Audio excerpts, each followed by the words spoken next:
মাননীয় সদস্য 2 মিনিটের মধ্যে বক্তব্য শেষ করেন। 2 মিনিটে কি হবে? ইয়েস প্লিজ, হবে হবে। মাননীয় স্পিকার 5 মিনিট দেন। 2 মিনিট তো অনেক টাইম। মাননীয় স্পিকার, আপনি আমার বাবার কলিগ ছিলেন। আচ্ছা 3 মিনিট, 3 মিনিটে শেষ করেন। জি, সর্বশেষ এমপি ছিলাম 2006 সাল পর্যন্ত। এই 20 বছরে যে উন্নয়নগুলি করেছিলাম সেই উন্নয়নগুলির সংস্কার হয় নাই। যে এলাকাগুলি বিএনপির এলাকা ছিল ওই এলাকাগুলির রাস্তাঘাট বিগত ফ্যাসিস্ট সরকার করে নাই। এই 17 বছরে বেশিরভাগ নেতা কর্মী জেলখানায় ঈদ করেছে। মাননীয় স্পিকার, আমার বাবা আপনার সঙ্গে এমপি ছিলেন 79 সালে, 91 সালে। আমার বাবার মৃত্যুর পরে রোড অ্যাক্সিডেন্টে উনি মারা যান 94-এ। আমি 95 জানুয়ারিতে প্রথম এমপি হই ছাত্র অবস্থায়। এরপরে আমার রাজনীতি শুরু। এই রাজনীতি করতে গিয়ে বহু চড়াই উতরাই পেরোতে হয়েছে। আমি 7 বার এই দল থেকে নমিনেশন পেয়েছি, 4 বার এমপি হয়েছি। যদিও সময়কাল প্রথম একবার শুধু পূর্ণ সময় মেয়াদী এমপি ছিলাম, বাকি সময় স্বল্প সময়ের। আজকের যে বাজেট, এই বাজেট নিয়ে আমরা অনেক আলোচনা সমালোচনা শুনেছি। যে যার অবস্থান থেকে আলোচনা করেছেন। সরকারি দল সরকারি দলের মতো আলোচনা করেছেন, বিরোধী দল বিরোধী দলের জায়গা থেকে বিরোধিতা করেছেন, অর্থনীতিবিদরা আলোচনা করেছেন, টকশোতে আলোচনা হয়েছে, ব্যবসায়ীরা আলোচনা করেছেন, দেশের বাইরেও কিছু ইউটিউবার কিছু নেগেটিভ আলোচনা করেছেন আমরা লক্ষ্য করি।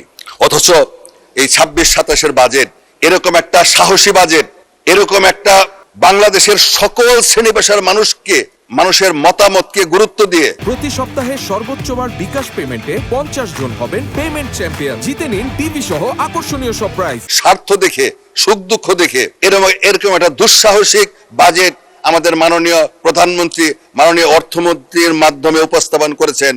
এর জন্য প্রশংসা না করে যখন সমালোচনা করে তখন দুঃখ লাগে। মাননীয় স্পিকার, আসলে সমালোচনা আমরা লক্ষ্য করি এবারের বাজেট নিয়ে। আমি অনেকগুলি বাজেট দেখার সুযোগ পেয়েছি, কিন্তু এবারের বাজেট। মাননীয় সদস্য 2 মিনিটের মধ্যে বক্তব্য শেষ করেন। 2 মিনিটে কি হবে? ইয়েস প্লিজ, হবে হবে। মাননীয় স্পিকার 5 মিনিট দেন। 2 মিনিট তো অনেক টাইম। মাননীয় স্পিকার, আপনি আমার বাবার কলিগ ছিলেন। আচ্ছা 3 মিনিট, 3 মিনিটে শেষ করেন। জি, 3 মিনিটস।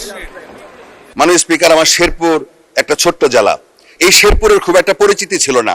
আমাদের অনেক মানুষ মনে করতো এই শেরপুর কি বগুড়া শেরপুর কিনা। এই শেরপুর জেলা হিসাবে পরিচিতি পেয়েছে অল্প সময়ের হলো। এই ছোট্ট জেলার আমার আসনটি হচ্ছে শেরপুর 3, মেঘালয়ের পাদদেশে অবস্থিত, পাহাড়ি এলাকায় অবস্থিত।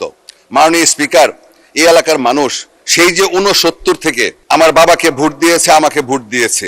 যখনই সুষ্ঠু ভোট হওয়ার সুযোগ হয়েছে, যখনই জনগণ ভোট দেওয়ার জন্য কেন্দ্রে যাওয়ার সুযোগ হয়েছে, তখনই বিএনপির প্রার্থী হিসাবে আমার বাবা এবং আমাকে ভোট দিয়েছে। সর্বশেষ এমপি ছিলাম 2006 সাল পর্যন্ত। এরপরে 20 বছর অতিবাহিত হয়েছে। এই 20 বছরে যে উন্নয়নগুলি করেছিলাম সেই উন্নয়নগুলির সংস্কার হয় নাই, মেরামত হয় নাই।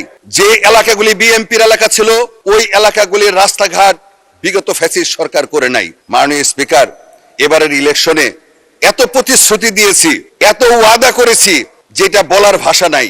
এই 17 বছরে আমার আসনটা বিএনপির আসন। এই এলাকার মানুষ বিএনপি করার কারণে আমার এমন কোন নেতা কর্মী নাই জেলে যায় নাই। এই 17 বছরে বেশিরভাগ নেতা কর্মী জেলখানায় ঈদ করেছে, ইফতার সেহরি করেছে জেলখানায়। রাতের পর রাত গাছের আগায় পালায়ে ঘুমাইতে হয়েছে।